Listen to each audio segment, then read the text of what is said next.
गलद्दानगण्डं मिलद्भृङ्गखण्डं चलच्चारुशुण्डं जगत्त्राणशौण्डं लसद्दन्तकाण्डं विपद्भङ्गचण्डं शिवप्रेमपिण्डं भजे वक्रतुण्डम्। अहं निर्विकल्पो निराकाररूपो विभुर्व्याप्य सर्वत्र सर्वेन्द्रियाणां सदा मे समत्वं न मुक्तिर्न बन्धः चिदानन्दरूपः शिवोऽहं शिवोऽहम् चिदानन्दरूपः शिवोऽहं शिवोऽहम्। गुरुर्ब्रह्मा गुरुर्विष्णुः गुरुर्देवो महेश्वरः गुरुः साक्षात् परं ब्रह्म तस्मै श्रीगुरवे नमः। ब्रह्मानन्दं वर्मसुखदं केवलं ज्ञानमूर्तिं द्वन्द्वातीतं गगनसदृशं तत्त्वमस्यादिलक्ष्यम् एकं नित्यं विमलमचलं सर्वधी साक्षिभूतं भावातीतं त्रिगुणरहितं सद्गुरुं तन्नमामि। श्री सद्गुरुनाथ महाराज की जय। जय जय रघुवीर समर्थ। श्री राम जय राम जय जय राम। श्री राम जय राम जय जय राम। श्री राम जय राम जय जय राम। श्री राम जय राम जय जय राम। श्री राम जय राम जय जय राम। श्री राम जय राम जय जय राम। श्री राम जय राम जय जय राम। श्री राम जय राम जय जय राम। श्री राम जय राम जय जय राम। श्री राम जय राम जय जय राम। श्री राम जय राम जय जय राम। श्री राम जय राम जय जय राम। श्री राम जय राम जय जय राम।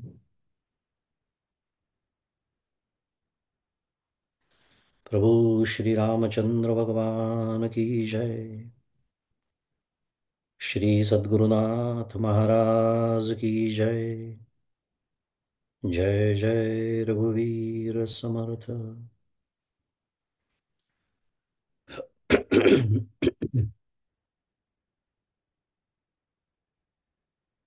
सद्गुरु परम पूज्य डॉक्टर श्री कृष्ण दत्तात्रय देशमुख उपाख्य डॉक्टर काका यांच्या श्रीचरणी शिरसाष्टांग वंदन करतो। परमपूज्य मंदाताई गंधे यांच्या चरणी शिरसाष्टांग वंदन करतो। आपल्या प्रवचनमालेच्या दुसऱ्या आचार्य पूज्य ज्योत्स्नाताई यांना वंदन। तुम्ही श्रोते जगदीश मूर्ती तेथे माझी व्युत्पत्ती किती बुद्धिहीन अल्पमती सलगी करीतो श्रीराम। तुम्हा सर्वांना सप्रेम अभिवादन।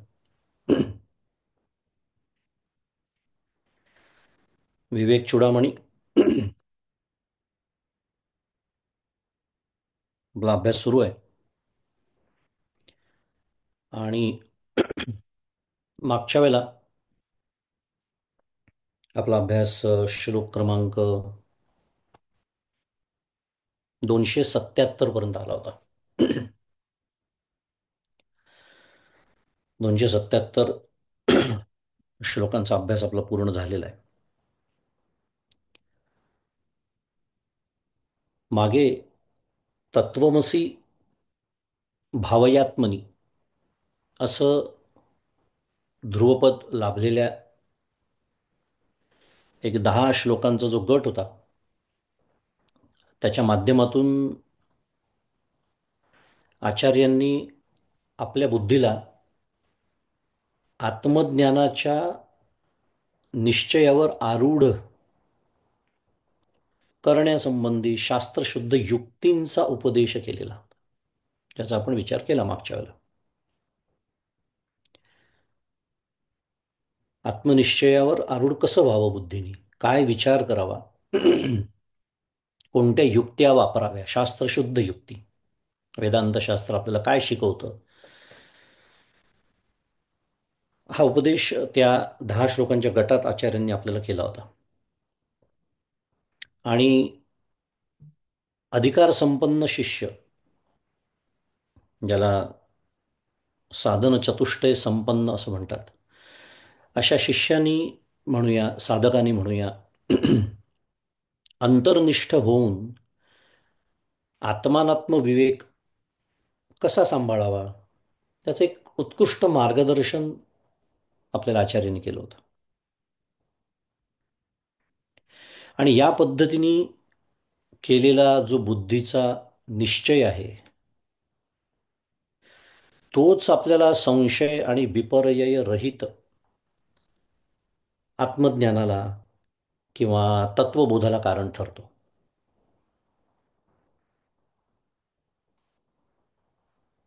ही जी निश्चयात्मक बुद्धी आहे, ही बुद्धी स्वतःच्या गुहेचं दार उघडून देण्यास कारणीभूत ठरते. हा सगळा आपला अभ्यास झालेला आहे. आणि मग त्या गुहेमध्ये स्थित असलेला सूक्ष्मतेची परमावधी ज्याला म्हणतात असलेला,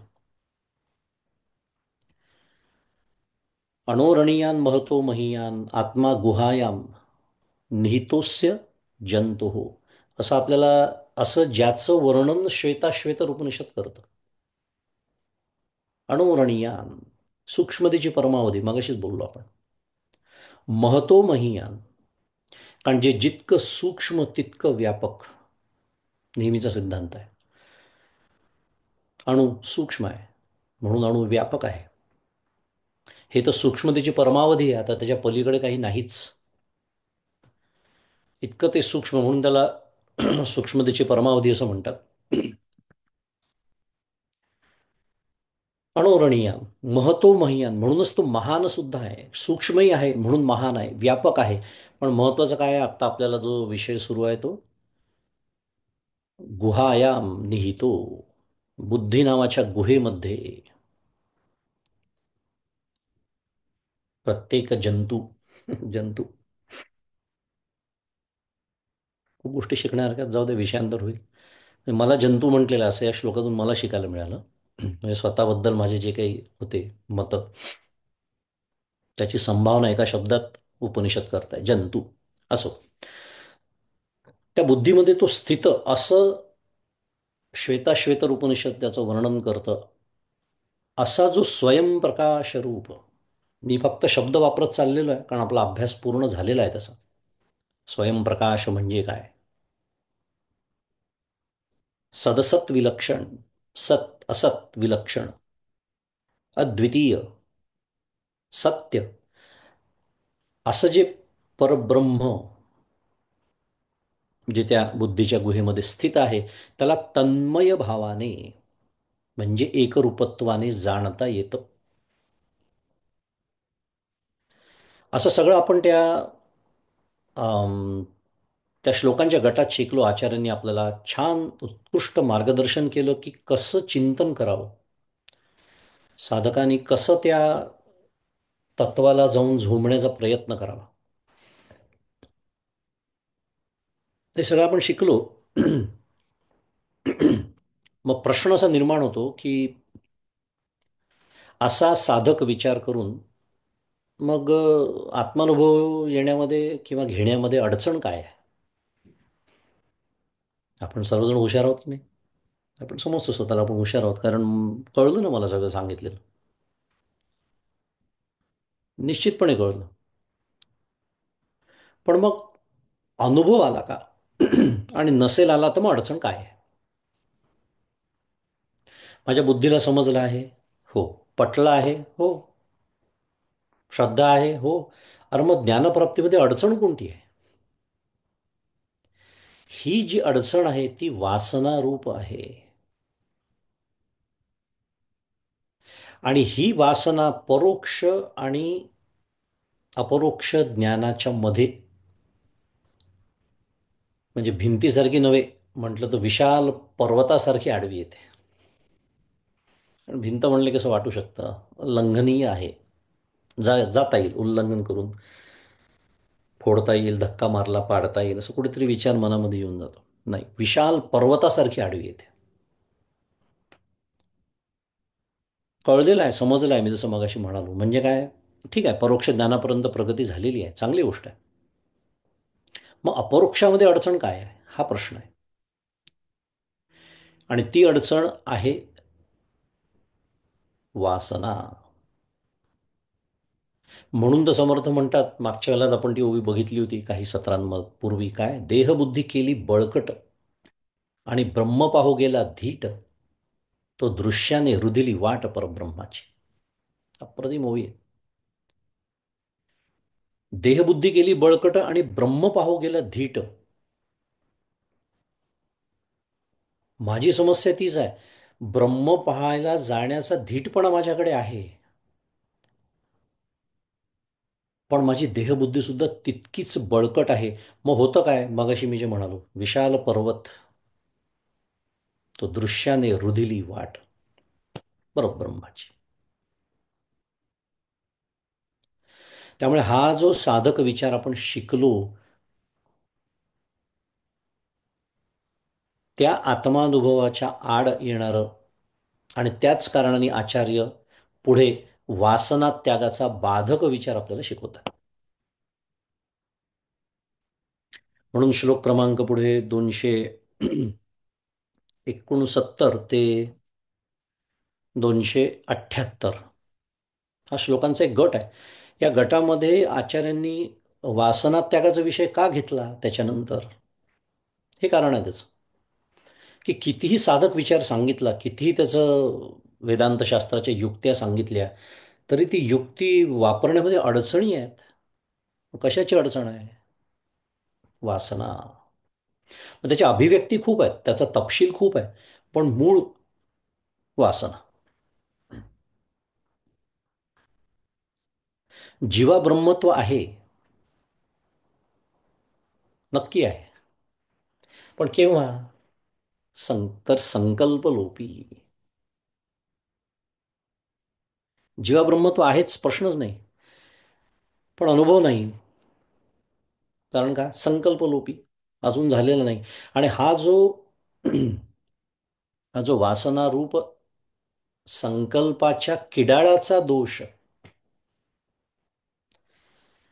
घालवण्याचा उपदेश आचार्य आपल्याला आता करतायत. लक्षात आलं असेल मी कोणत्या ओवीचा आधार घेऊन बोलतोय. जैसा किडाळाचा दोषच आहे, माऊली तेच सांगते. म्हणजे करण्याचा जो प्रांत आहे, ज्याला कर्तृतंत्र म्हणता येईल, ज्याला साधना म्हणता येईल, ज्याच्यामध्ये अम, या अम, ती करण्याचा तो प्रांत आहे, ती करावी लागते. आणि तो प्रांत जो आहे, तो फक्त किडाळाचा दोष घालवणे एवढाच आहे. कृत्रिमता आहे त्याच्यामध्ये, कृत्रिमता आहे. कारण दुसरं करायचं नाहीच आहे, कारण अनेक वेळा आपण शिकलो आहे. आत्मा कसा आहे?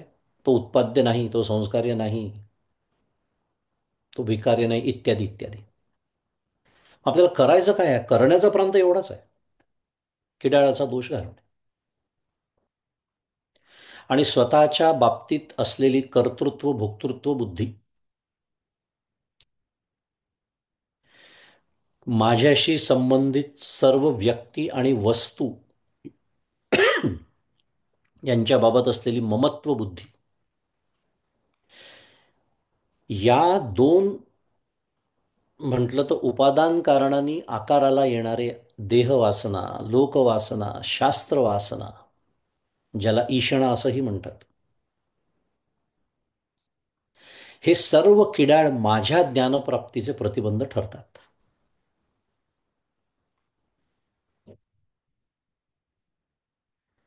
आणि हे सर्व किडाळ स्वच्छ करून आत्मानंदाचा भाव प्रकट करणे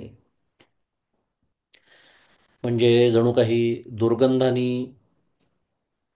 आच्छादून गेलेल्या चंदनाचं घर्षण करून त्या चंदनाचा जो स्वरूपभूत सुगंध आहे तो प्रकट करणे होय, असं आचार्य म्हणतात. हा सर्व अभ्यास आपण केलेला आहे. फार सुंदर दृष्टांत आहे तो, विचार केला तर खूप पैलू आहेत त्याचे. आपल्याला उजळणीचा भाग आहे म्हणून एवढा विचार करण्याची गरज नाही. पण चंदनाच्या ठिकाणी सुगंध आहेच, निर्माण नाही करावा लागत, आणावा लागत नाही, त्याला अत्तरामध्ये बुडवून काढावं लागत नाही, थोडक्यात बोलायचं तर.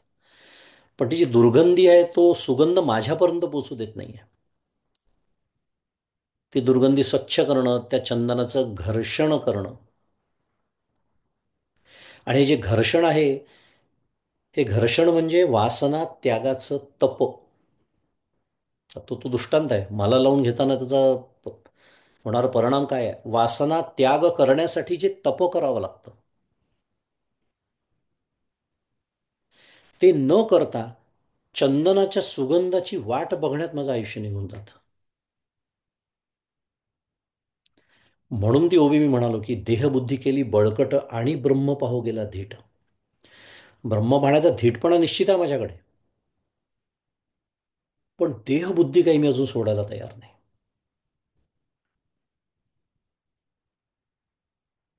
ती काही त्या प्रमाणात, ज्या प्रमाणात कमी व्हायला पाहिजे त्या प्रमाणात कमी व्हायलाच तयार नाही आहे. आणि ब्रह्मपणाचा धीटपणा माझा सुरूच आहे. हे घर्षणाचं, वासना त्यागाचं जे तप आहे ते करण्याची माझी तयारीच नाही आहे, त्याच्याकडे माझं लक्षच जात नाही. आणि केवळ परोक्ष ज्ञानाने होणारा जो आनंद आहे, किंवा मला समजलं असं मला वाटतं, म्हणजे त्याच आनंदामध्ये मी स्थित आहे. आणि मग परमपूज्य काकांचा शब्द आहे त्याला, साधनाभास. फार सुंदर शब्द आहे, मला खूप वेळ आठवतो. मला वाटतं माझी साधना सुरू आहे, मला वाटतं सगळं जसं करायला पाहिजे तसं मी करतोय, आभास.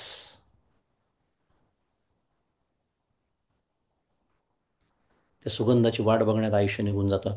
आणि मग लोक प्रश्न विचारतात की अहो झाले ना आता 20 वर्ष 25 वर्ष, अजून म्हणावी तशी प्रगती कशी होणार? देहबुद्धी बळकटच आहे अजून, त्याच्यावर काही सुरूच नाही आहे उपाय. तर ह्या ज्या अनंत जन्मांपासून असलेल्या या वासनांचा त्याग, हा जो विषय या श्लोकांच्या गटात सुरू आहे, हा विषय पूर्ण करताना आपल्यासमोर या गटातील पुढचा श्लोक येतो, जो आपल्या आजच्या अभ्यासाचा विषय. 278 क्रमांकाचा श्लोक आहे. वाचूया. यथा यथा प्रत्यगवस्थितं मनस्तथा तथा मुंचति बाह्यवासनाः निशेष मोक्षे सती वासनाना मात्मानुभूती प्रतिबंध शून्य. यथा यथा, त्याचं पदच्छेद दिलेलं आहे.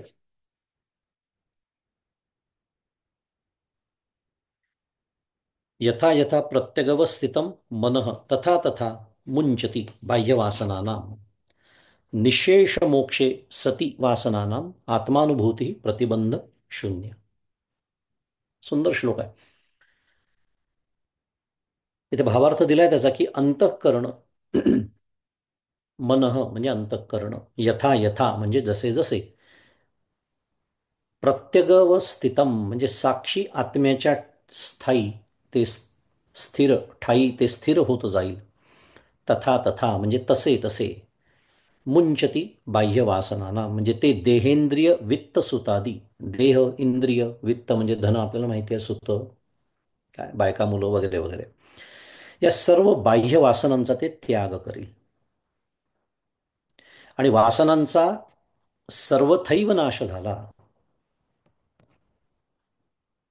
निशेष मोक्षे असता प्राप्तिबंधा वाचून प्रतिबंध शून्य काय होतं, आत्मानंदाभिव्यक्ती होते. थोडक्यामध्ये दिलेला आहे की विषय वासना अनंत असल्या तरी एका ब्रह्मनिष्ठेने त्या सर्वांची हळूहळू निवृत्ती होत जाते. वासना अनंत आहेत. कारण विषय अनंत आहेत. अनंत भेदानी भरलेलं हे सर्व जग आहे. त्यामुळे वासना अनंत आहे, त्यात आश्चर्य करण्यासारखं काही नाही. पण एका ब्रह्मनिष्ठेने त्याची हळूहळू निवृत्ती होते. इथे जे यथा यथा आणि तथा तथा असे शब्द आहेत या श्लोकामध्ये. आत्ताच आपण श्लोक वाचला की नाही, यथा यथा प्रत्यगवस्थितम मनः तथा तथा. आता हे यथा यथा तथा तथा या शब्द योजनेतूनच आपल्या एक गोष्ट लक्षात येते की ही हळूहळू घडत जाणारी प्रक्रिया आहे.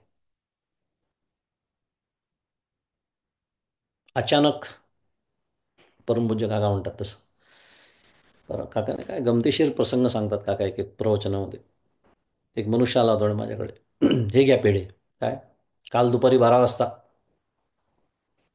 रामकृष्ण हरी.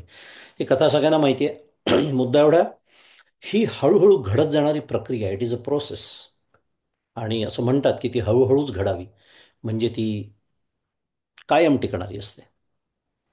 म्हणजे तो वैताग नाही हे लक्षात येतं. कारण वैताग पटकन येतो आणि जातोही पटकन. त्याला स्मशान वैराग्य म्हणतात, तेही नसावं. विवेकाने, विचाराने हळूहळू घडणारी प्रक्रिया. आणि दुसरं म्हणजे ही परस्परावलंबी प्रक्रिया सुद्धा आहे. म्हणजे कसं की बाह्य वासनांचा त्याग जसा जसा होत जाईल तसं तसं आपलं जे अंतःकरण आहे ते साक्षी आत्म्याच्या ठिकाणी स्थिर होत जातं. या श्लोकातले जर शब्द वापरायचे झाले तर. आणि त्याचप्रमाणे ही स्थिरता जशी वाढत जाते, जसं त्या स्थिरतेतून सुद्धा एक जो सुखानुभूती, ज्याला शांती सुख म्हणता येईल, त्याला चित्त चाकाटतं. ज्ञानेश्वरीतला शब्द आहे, चित्त चाकाटतं. तशी तशी बाह्य विषयांची ओढ आपोआपच कमी होते. असं हे शुद्ध मराठीत कॉम्प्लिमेंटरी, एकमेकाला अत्यंत परस्पर पूरक अशा या दोन गोष्टी आहे की स्वरूपाच्या ठिकाणी चित्त स्थिर व्हायला लागलं की बाहेरची धाव आपोआप कमी होते. आणि बाहेरची धाव कमी करण्याचा अभ्यास मी जसा करत जातो तसं अंतःकरण स्थिर व्हायला लागतं. असं परस्परावलंबित्व सुद्धा त्याच्यामध्ये आहे. आणि आपण सर्वांनी अनुभव सुद्धा घेतला असेल की एखाद्या दिवशी आपली बैठकीची साधना असते, ती उत्तम झाली, छान ज्या दर्जाची व्हायला पाहिजे त्या दर्जाची. परमपूज्य काका म्हणतातच की साधनेचा काय असतो, फॉर्म असतो. जसं क्रिकेटचा फॉर्म असतो. रोज तशी साधना होते का, नाही, प्रामाणिक साधक मान्य करतो. पण करूया कल्पना, एखाद्या दिवशी छान जशी व्हायला हवी तशी व्यवस्थित आदर्श सगळं, बाह्य परिस्थिती आदर्श, आतली परिस्थिती आदर्श, छान साधना झालेली आहे. त्या साधनेतून उठल्यानंतर आपला अनुभव आहे की आपल्याला बाह्य जगताच्या व्यापारामध्ये असा ताबडतोब सहभागी होण्यासाठी आपलं मन, आपलं अंतःकरण तयार नसतं. आपला अनुभव घेतला असेल तुम्ही, कोणाशी बोलावंसं वाटत नाही, शांत बसावंसं वाटतं, काही वाचावंसं वाटत नाही, काही बघावंसं वाटत नाही. हे जे बाह्य जगताचे व्यापार आहे त्याच्यात सहभागी होण्यासाठी आपलं मनच तयार नसतं. आपण काही असं ते बुद्धीने ठरवलेलं नसतं. उलट कधी कधी काही व्यवहार असेल त्याची व्यवहार सांभाळायचा असेल तर करावंही लागतं. पण एक तात्पुरती का होईना त्या अंतरनिष्ठतेची एक ओढ त्याला लागलेली असते. हा अनुभव आपण घेतला असेल, मी असं म्हणालो, हे परस्परावलंबित्व आहे त्याच्यामध्ये. थोडं कुठे ते स्थिर व्हायला झालं की आपोआपच ती ओढच कमी होते. अंतर्निष्ठता जशी वाढायला लागते तशी अंतर्भ्रष्टता कमी व्हायला लागते. आणि अंतर्भ्रष्टता जशी कमी होते तशी अंतर्निष्ठता वाढायला लागते. हेच आपण बोलतोय, परस्परावलंबित्व त्याचं. पण समस्या काय होते की मी पूर्णपणे अजून निरार्थ झालेलो नसल्यामुळे. निरार्थ निरार्थ नाही म्हणजे काय, आर्त आहे. अर्थ म्हणजे काय, परत तेच बाह्य विषय. तेवढं तात्पुरतं होतं तो परिणाम साधनेचा, आफ्टर इफेक्ट्स ज्याला म्हणतात शुद्ध मराठीत. त्याच्यामुळे जेव्हा निरार्थता नाही तेव्हा व्यापार असे पाहिजे. माऊलीने केलेलं आहे वर्णन.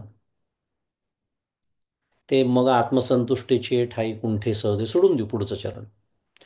पण आत्ता माझं वर्णन करण्यासाठी माऊली म्हणते काय, जव निरार्थता नाही तव व्यापार असे पाहिजे. बरं, काय आहे, थोडं प्रापंचिक साधक या दृष्टीने विचार करावा लागतो आपल्याला. व्यापार असणारच आहे, आपण प्रापंचिक आहोत. म्हणजे व्यापाराचा अर्थ काय आहे, व्यापार असणं वेगळं, कर्तव्य असणं वेगळं, प्रपंचातली कर्तव्य कर्म करणं वेगळं, त्याची ओढ असणं वेगळं. विषय तो सुरू आहे. आसक्ती, धाव. थोडा वेळ कुठे मिळाला, मी नेहमीच सांगतो शनिवार रविवार सुट्टी असते आय टीतल्या लोकांना तरी, करायचा विचार. शुक्रवारची संध्याकाळ अत्यंत आनंदाचा वेळ असते आपल्यासाठी. काय, 2 दिवस सुट्टी. बरं, सुट्टी आहे मग काय, मग कशाचा अभ्यास करणार, ज्ञानेश्वरी, विवेक चूडामणी, भगवद्गीता, साधना जास्त वेळ करणार, वेळ जास्त ते नंतर कधीतरी आठवतं, रविवारी संध्याकाळी. 2 दिवस भरगच्च असते माझी टू डू लिस्ट. माझ्या आर्ततेचं प्रतिबिंब आहे त्याच्यामध्ये. अजूनही माझे बाहेरचे धाव संपतच नाही आहे. मूळ आवड त्याचीच आहे. मग त्याच्यात कुठेतरी मी बसवतो, खालीवर करून. काय, साधना, अभ्यास इत्यादी. म्हणून मग मौली म्हणते जेव्हा निरार्थता नाही तेव्हा व्यापार असे पाहिजे. असणारच आहे व्यापार. पुन्हा मी म्हटलं जसं व्यापार असणं वेगळं, व्यापाराची ओढ असणं वेगळं. आणि इथे अजून एक महत्वाचा शब्द आलेला आहे या श्लोकामध्ये.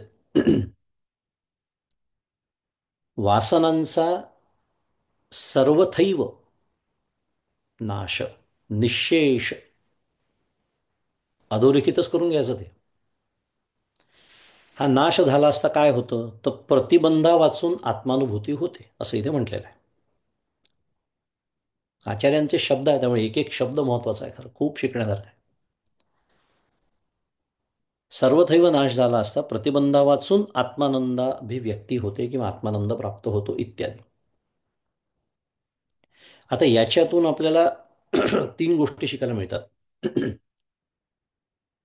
हे जे वाक्य आहे, हे जे विधान आहे, काय शिकायला मिळतं. एक, वासना हाच आत्मानुभूतीचा प्रतिबंध आहे. कारण इथे म्हटलेलंच आहे ना, स्पष्ट म्हटलेलं आहे की वासनेचा सर्वथैव नाश झाला की प्रतिबंधा वाचून. याचा अर्थ काय, वासना हेच प्रतिबंधाचं रूप आहे. तेच मगाशी आपण बोललो. म्हणून तर आचार्यांनी हा वासना त्याग हा विषय का घेतला. इतकं सुंदर खरं स्वरूप लक्षणाचं चिंतन सुरू असताना किंवा ते वर्णन सुरू असताना, त्या युक्तीचं वर्णन सुरू असताना, तेवढ्याचसाठी. कारण त्याच्या आड येणारे प्रतिबंध, अडचणी असा शब्द मागच्याला आपण वापरला सुरुवातीला, त्याचा विचार करायलाच हवा, कारण त्याच्याशिवाय हे शक्यच नाही आहे. त्यामुळे पहिली गोष्ट शिकायला मिळते, वासना हाच प्रतिबंध आहे. काय आहे हे, पुन्हा एकदा बुद्धीच्या पातळीवर कळणं वेगळं आणि हे अखंड माझ्या लक्षात राहणं आणि त्या दृष्टीने त्या प्रतिबंधाचा मी बंदोबस्त करणं ह्यालाच तर साधना असं म्हणतात. तसा प्रयत्न करणं ह्याला साधना असं म्हणतात.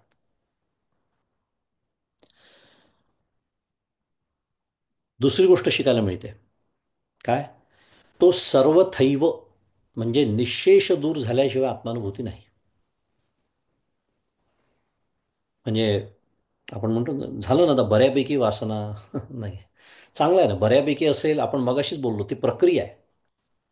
जसं काका म्हणतात, परमपूज्य काका म्हणतात, की ज्या प्रमाणात आपलं अंतःकरण मोकळं, त्या प्रमाणात ते आत्मस्वरूपाच्या जवळ असतं. Directly proportional. म्हणून तो उदासीनता तत्वता सार आहे, सदा सर्वदा मोकळी वृत्ती आहे. मनोबोध. समर्थ तेच सांगतायत. प्रमाण निश्चित आहे, बरोबर आहे. पण तो सर्वथैव निःशेष दूर झाल्याशिवाय आत्मानुभूती नाही. हेही आपल्याला याच्यातून शिकायला मिळतं. म्हणून हा शब्द मी जसं म्हणालो, निःशेष बाह्य वासना निःशेष. आचार्यांनी अगदी खास तो शब्द योजून आपल्याला काय म्हणूया, सावध केलेला आहे. आणि तिसरी गोष्ट शिकायला मिळते की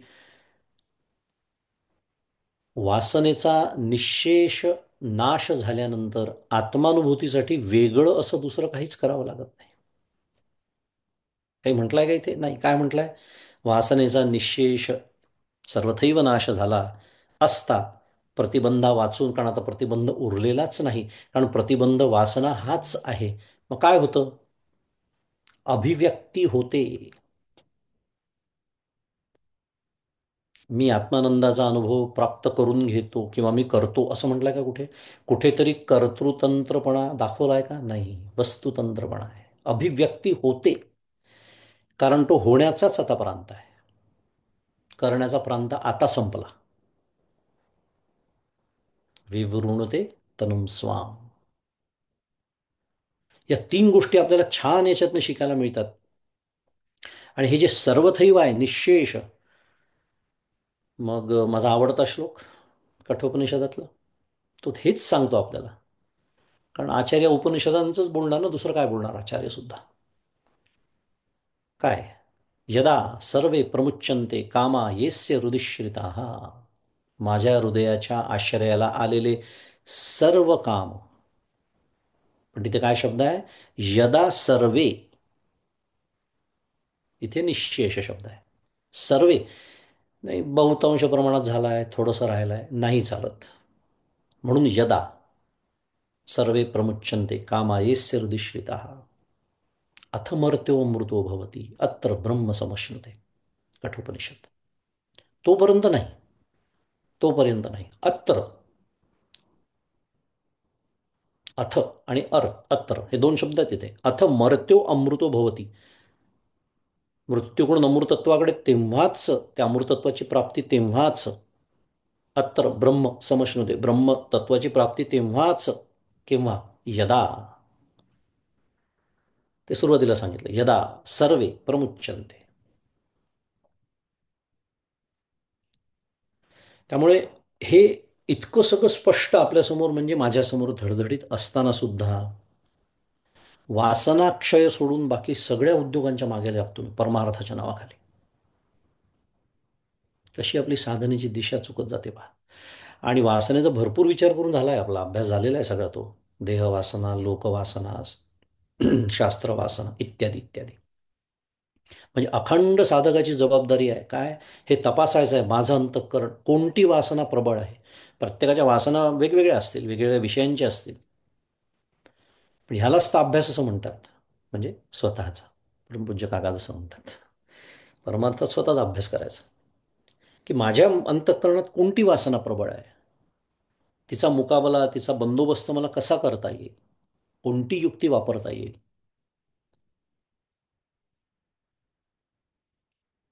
आणि इथे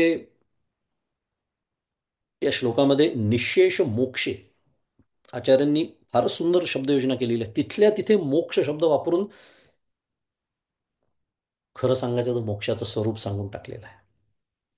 मोक्ष मोक्ष मोक्ष म्हणजे काय आहे हो मोक्ष? काय असं काही पुन्हा काही पॅकेज पुन्हा ॲमेझॉन डिलिव्हरी किंवा सद्गुरू असं काही देतात माझ्या हातामध्ये, हा घे मोक्ष.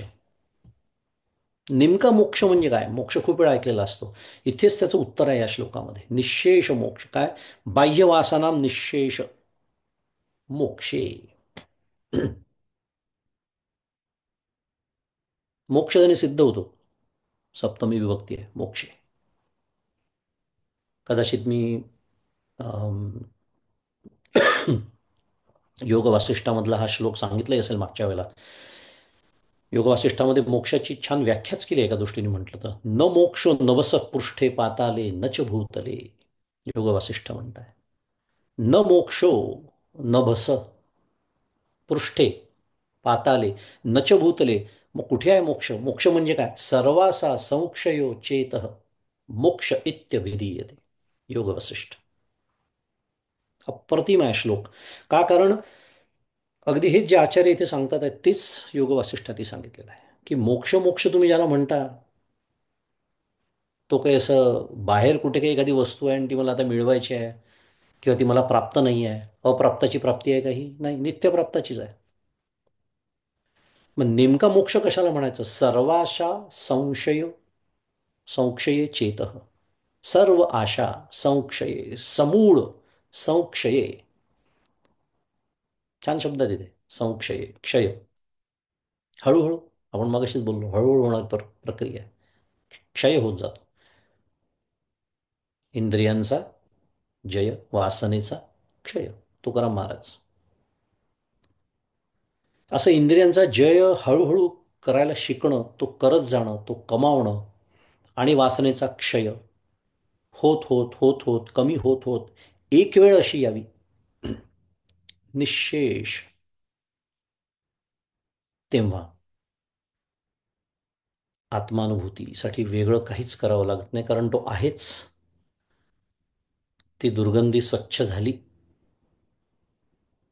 चंदन पुरेसं उगाळलं गेलं, स्वच्छ झालं, उगाळलं, घर्षण झालं, तप पूर्ण झालं.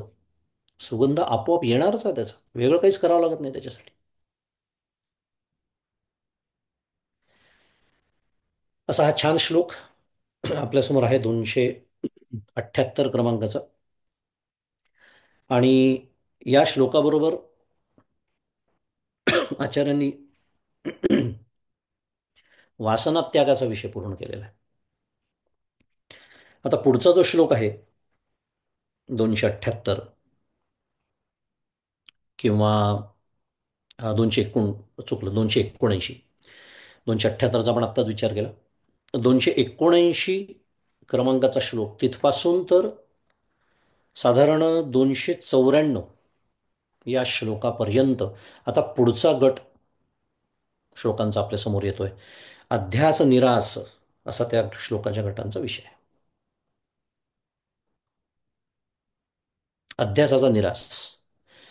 आता इथे त्यांनी उल्लेख केला आहे, इथे 9 श्लोकांच्या गटाचाही केलेला आहे पण तो जो पूर्ण गट आहे साधारण 16 श्लोकांचा गट आहे. त्याच्यामध्ये पुढचा श्लोक आपल्यासमोर येतोय. आहे आपल्याकडे वेळ, करूया विचार. 279 क्रमांकाचा श्लोक पुन्हा.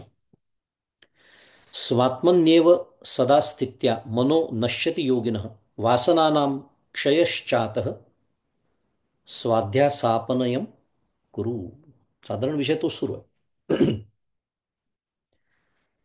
स्वात्मनि एव सदा स्थित्वा मनः नश्यति योगिनः वासनानां क्षयः च अतः स्वाध्यासापनयम कुरु, असा पदच्छेद.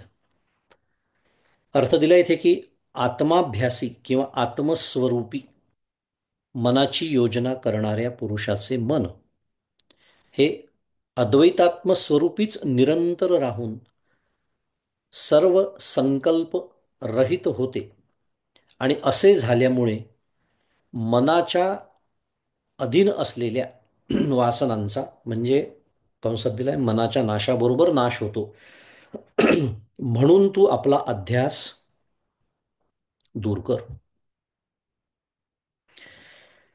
पुढे म्हटलं त्यांनी की आत्मनिष्ठेने जीवन मुक्ती सुख प्रकट होते, म्हणून तिचाच अवलंब करून अनर्थ परंपरा प्राप्त करून देणारी जी अध्यास परंपरा, तिचा त्याग करावा. हे 9 श्लोकांनी सांगितलेले आहे. मी जसं म्हणालो इथे 9 श्लोकांचा उल्लेख आहे, साधारण 16 श्लोकांचा तो गट आहे. आत्मस्वरूपी मन ठेवल्याने त्याचा लय होऊन वासनांचा क्षय होतो, हे मागच्या श्लोकात सांगितलेले आहे, असा इथे अर्थ दिला आहे.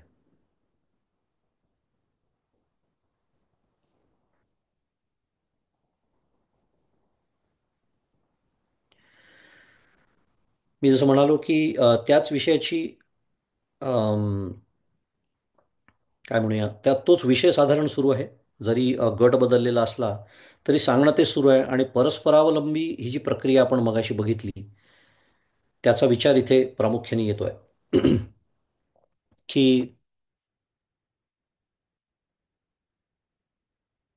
आत्मस्वरूपी जेव्हा त्याचं मन निरंतर त्या साधकाचं म्हणूया, त्या शिष्याचं म्हणूया, राहत आहे. का? कारण आता ते सर्व संकल्प रहित, आता पुन्हा तेच आहे, संकल्प कमी कमी केल्यामुळेच ही स्थिती त्याला प्राप्त होते आहे. पण ही स्थिती जेव्हा अंतिम प्राप्त होते तेव्हा सर्व संकल्प संपलेले आहेत. आणि असं झालं असल्यामुळे काय होतं, तर वासनांचा नाश होतो. कारण मनाचा नाश झालेला असल्यामुळे. कारण वासनेला आश्रय कोणाचा आहे? मनाचा आहे. काय म्हणते माऊली ज्ञानेश्वरीमध्ये मनाबद्दल? वाया मन हीची नाव, एरवी कल्पनाची सावेव. सुंदर ओळी आहे. वाया मन हे नाव, उगीच त्याला खरं मन असं नाव म्हटलेलं आहे. कल्पनाची सावेव, खरं ती कल्पनाच आहे. का? याचं कारण आहे, माझ्या शांत अंतःकरणामध्ये जेव्हा अम, संकल्प विकल्पात्मक वृत्ती उठते, त्यालाच मन म्हणतात.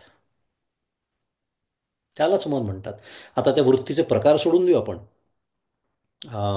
मनोवृत्ती, चित्तवृत्ती, बुद्धिवृत्ती, अहमवृत्ती वगैरे, आपल्या सगळ्या, आपण सगळेजण अभ्यासक आहोत, माहिती आहे आपल्याला.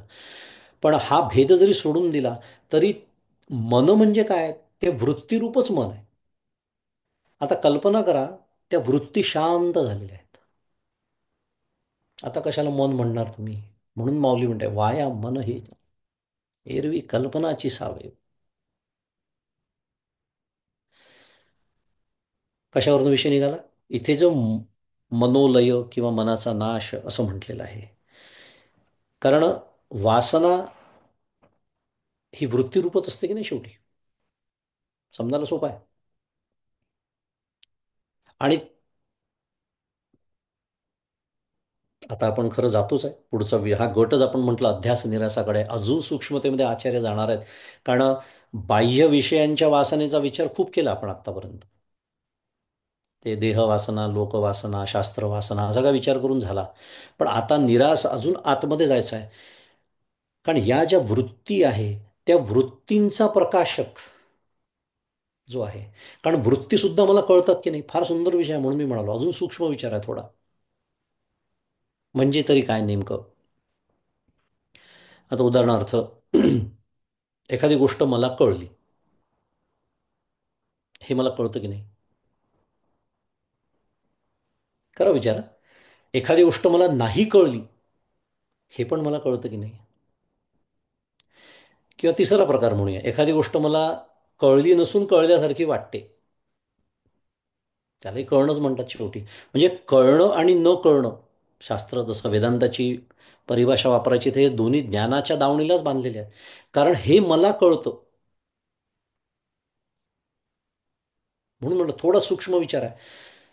वृत्ती जेव्हा उठते, मग ती वृत्ती निश्चयात्मक असेल तर ती बुद्धिवृत्ती असेल, इत्यादी इत्यादी. पण त्या वृत्तीचं प्रकाशन सुद्धा माझा आत्मा करतोय, तो साक्षी करतोय. आणि प्रकाशन करतोय याचा अर्थ तोच आपण समजून घेतो आहे. काय? ती वृत्ती सुद्धा मला कळते आहे. मला कळलं, मग हे मला कळतंय, मला नाही कळलं हेही मला कळतच आहे. म्हणजे अज्ञानाचंही ज्ञान होत आहे. पण आता त्याचं प्रकाशन करणारं कोणी नाही, म्हणून तर त्याला स्वयंप्रकाश असं म्हणतात. इथपर्यंत आता ही, काय म्हणूया, प्रकाशनाची ही पहिली पायरी आहे खरं, आतून सुरुवात केली तर. आत्मस्वरूपाच्या बाजूने जर आपण विचार केला तर प्रकाशन होण्याची ही पहिली पायरी आहे. प्रकाशित वस्तू, जर सर्वप्रथम प्रकाशित वस्तू जर कुठली असेल तर माझी वृत्ती हीच आहे. आणि म्हणून ती वृत्ती काय ठरते? अनात्म ठरते, जड ठरते. का? कारण ती स्वयंप्रकाश, तिचं प्रकाशन करणारा कोणीतरी दुसरा लागतोय.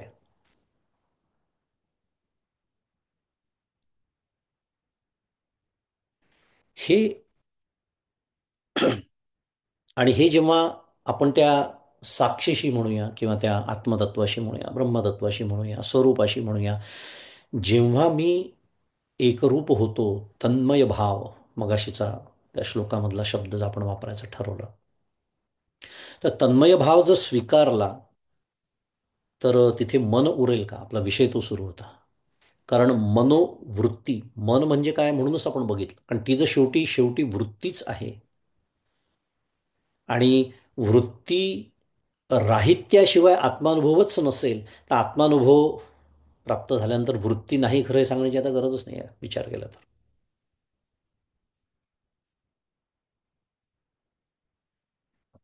आणि त्या मनाच्या, काय म्हणूया, आश्रयाने वासना राहत असल्यामुळे आपोआपच वासनेचा काय होतो तिथे?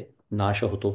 आणि मी सुखरूप आहे, सर्वात महत्वाचा मुद्दा, मीच सुखरूप आहे, हे एकदा मी अनुभवल्यानंतर, मीच आनंदरूप आहे हे मी एकदा अनुभवल्यानंतर, म्हणजे त्या सुखाच्या स्रोताचा अनुभव घेतल्यानंतर,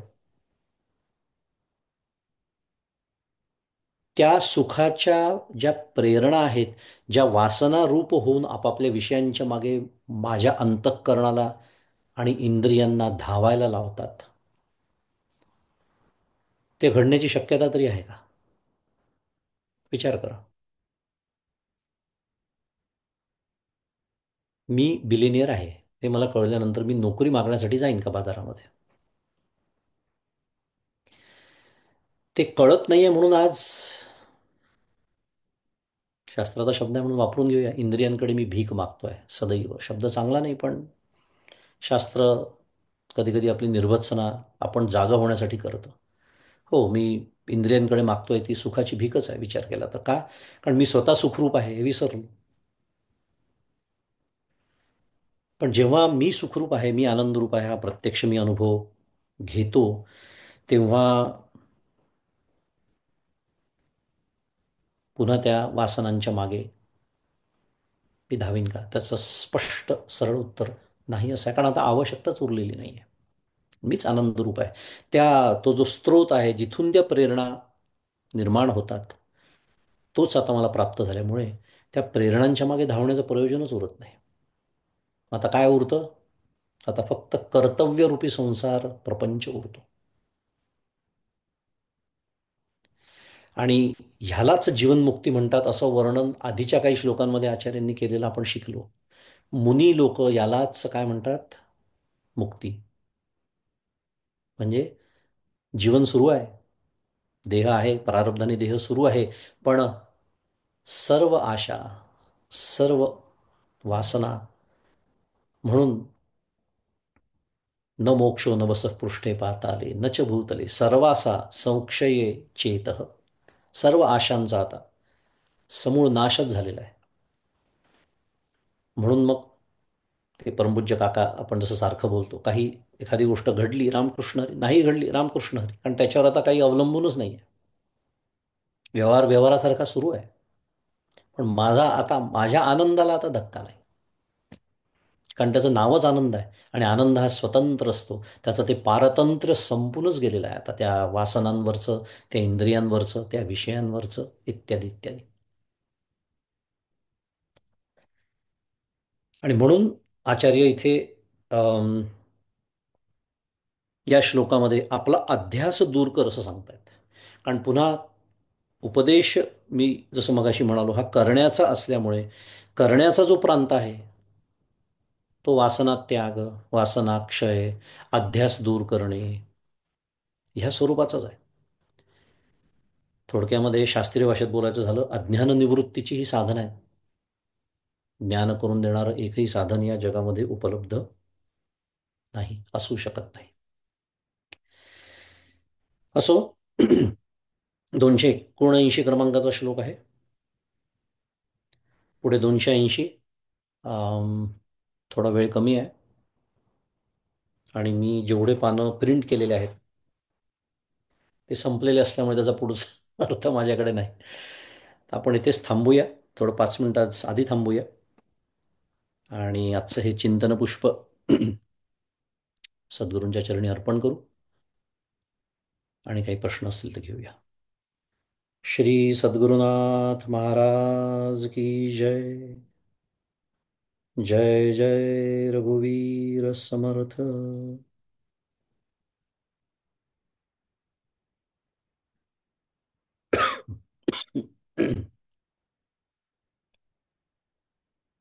आपण एक दोनच प्रश्न घेऊया. पूज्य मंगळदादांचा तब्येत तशी नाजूक दिसते, त्यामुळे काही प्रश्न असतील तर आपण विचारूया 2-3 मिनिटात.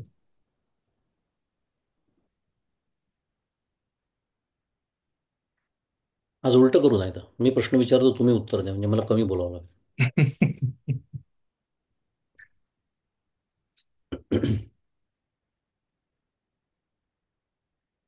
जर झालं तर आम्हाला काहीच बोलायला लागतं.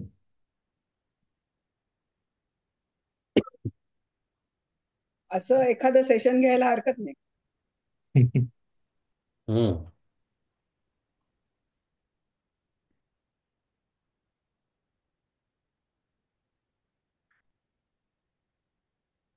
प्रश्नच विचारले पाहिजे असं काही नाही. आज जो विषय झाला त्याच्यावर काही बोलायचं असेल तरी चालेल. योगेश दादा, हम्म. एक प्रश्न होता, पण आता ह्या थोडासा अभ्यासाशी रिलेटेड नाहीये हा थोडा. पण जी आपण शेवटी प्रार्थना म्हणतो ना, हम्म. वारी सर्व अरिष्ट नेऊनिलया संमोह जो वाढला. मला ह्याचा अर्थ थोडासा नीट लक्षात येत नाहीये. बरं. प्रार्थना हर्षद म्हणतो आपण, त्याच्याचकडे सोपवूया ते, म्हणजे मलाही शांत होतं. हर्षद बोला. मलाही नीट म्हणजे सांग. वारी. वारी म्हणजे ती नाही, म्हणजे पंढरीची वारी नाही. हा,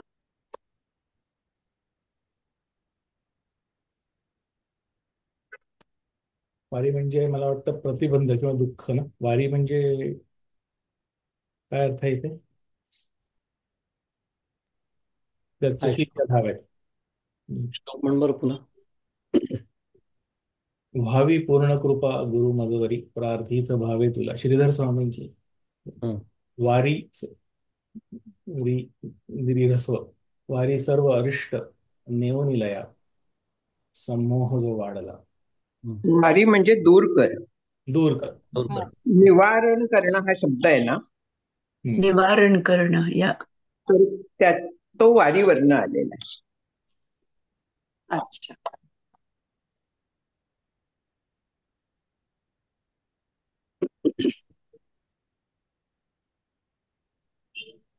तिथे योग्य जागी स्वल्पविराम द्या की तुमचा तुम्हाला अर्थ कळेल. बघ मंगेश, मी तुझा घसा वाचवला. धन्यवाद. सॉरी, तुमचं नाही, म्हणजे मला हे नाही कळालं की अरिष्ट नेऊनिलया म्हणजे अरिष्ट म्हणजे संकट ना. हो, संकट लयाला नेल्याने समूह कसा वाढला, म्हणजे अज्ञान कसं वाढलं असं. म्हणूनच ज्योत्स्नाताई म्हणाले की योग्य ठिकाणी स्वल्पविराम द्या. समूह जो वाढालाचा संबंध पुढच्या चरणाशी येतो. हो ना. अच्छा त्याच्या अच्छा पुढच्या. अच्छा, ओके. हा, अच्छा, हम्म. ओके. ठीक आहे, बघते मी. धन्यवाद.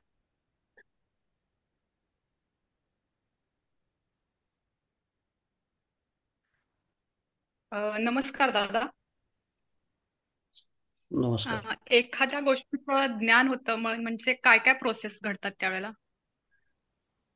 अरे बापरे, मोठा प्रश्न आहे. म्हणजे बाह्य पदार्थ ज्ञानाची प्रक्रिया विचारते का तू? हो. म्हणून मोठा विषय आहे तो. पण थोडक्यात सांगायचं झालं तर आपली अंतःकरण वृत्ती त्या इंद्रियातून बाहेर पडून त्या विषयाच्या आकाराची होते. त्याला चिदाभासाचा आधार असतो. चिदाभासरूपी ते चैतन्य असतं आणि चैतन्य एकच असतं, पण आपल्या समजुतीसाठी शास्त्राने त्याचे 4 ठिकाणी विभाग केलेले आहे आणि ते 4 चैतन्य जेव्हा एकत्र होतात, मिसळतात, तेव्हा आपल्याला ज्ञान होतं बाह्य पदार्थाचं. अशी ती प्रक्रिया आहे. विचारसागर रहस्याचा ग्रंथ असेल तर त्याच्यामध्ये अतिशय सुंदर त्यांनी आकृती काढूनही समजून सांगितलेलं आहे. ते बघून घेणे.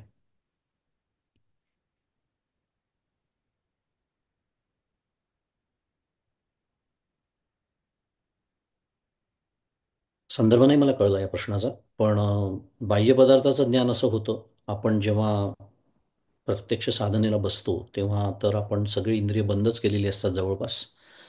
काही करता येत नाही कानासारखी. पण शेवटी ते प्रकरण वृत्तीपाशीच येऊन थांबतं आणि म्हणून आपण वृत्तीचा जास्त विचार केला. कारण बाह्य पदार्थाचं ज्ञान होतं तेव्हाही वृत्तीच असते. प्रमाज्ञान झालं ते अप्रमाज्ञानातही वृत्तीच असते. विचारामध्ये वृत्तीच असते. तुम्ही काही करा, सर्व अंतःकरणाची हालचाल झाली की ती वृत्तीरूपच असते. कारण अंतःकरणातल्या ज्ञान करून देणाऱ्या परिणामाला किंवा बदलाला वृत्ती असं म्हणतात. ती व्याख्या आहे त्याची. आणि ते वृत्ती राहित्य हे आपलं ध्येय आहे थोडक्यामध्ये. आणि या वासना त्या वृत्तीला शांत होऊ देत नाही. तो आपला आजचा विषय होता.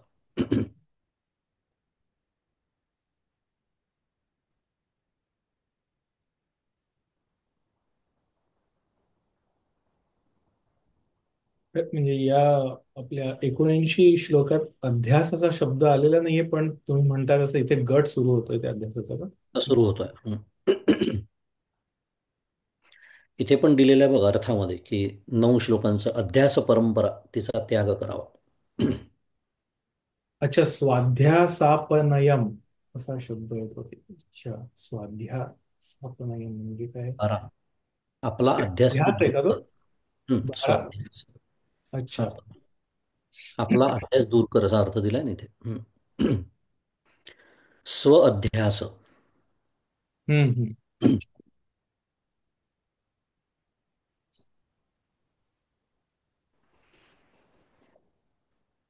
थांबूया मग. ठीक आहे. जय श्रीराम. तो श्लोक म्हणूया. हो. भावी पूर्ण कृपा गुरु मजवरी, प्रार्थित भावे तुला, वारी सर्वरिष्टने उनिलया, संमोह जो वाढला, अज्ञान अंधजनासी मुक्त करुणी, शांती पदी बैसवी, विनती हीच असे न मागत तुझे, भक्ती तुझी ही हवी. श्री सद्गुरुनाथ महाराज की जय. जय श्री राम.